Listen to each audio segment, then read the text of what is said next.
어릴 때 친구들과 하루 종일 놀고 사소한 일에도 깔깔대며 웃던 기억이 있지 않나요? 그런데 나이가 들면서 연락은 점점 뜸해지고 어느 순간 친구 생일조차 모르게 됩니다.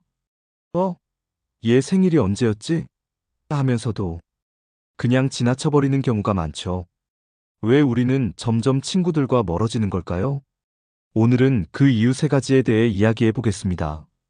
첫 번째, 삶의 우선순위가 달라진다. 예전에는 같은 학교, 같은 반이라는 이유만으로 자연스럽게 어울릴 수 있었지만 사회에 나오면 상황이 달라집니다. 어떤 친구는 회사에서 바쁘게 일하고 또 어떤 친구는 가정을 꾸려 육아에 집중하게 되죠.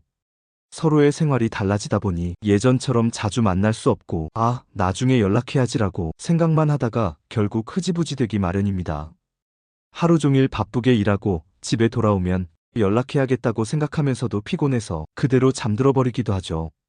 이런 일이 반복되면 연락하는 것 자체가 점점 더 어색해지고 결국 멀어지게 됩니다. 두 번째, 친구보다 더 중요한 인간관계가 생긴다. 사회에 나가면 새로운 인간관계가 계속 생깁니다. 회사에서는 동료들과 어울리는 시간이 많아지고 결혼을 하면 배우자와 가족이 우선순위가 되죠. 부모님을 챙겨야 할 나이가 되면 자연스럽게 친구보다는 가족과 보내는 시간이 많아집니다. 결국 가장 자주 보는 사람들과 가까워지는 게 당연한 일이 됩니다. 회사에서 매일 만나는 동료들과 점점 친해지고 가족과 함께하는 시간이 늘어나면서 친구들과의 관계는 점점 뒷전이 될 수밖에 없죠. 세 번째, 공통된 경험이 줄어든다. 친구 관계를 유지하려면 공통된 경험이 중요한데요. 학생 때는 같은 공간에서 같은 고민을 하며 함께 시간을 보냈지만 시간이 지나면서 서로 다른 삶을 살게 됩니다. 오랜만에 만나도 예전처럼 대화가 술술 풀리지 않고 대화 주제가 맞지 않거나 어색한 침묵이 흐르는 순간이 생깁니다. 이 친구랑 원래 이렇게 어색했나? 싶은 순간이 오기도 하죠.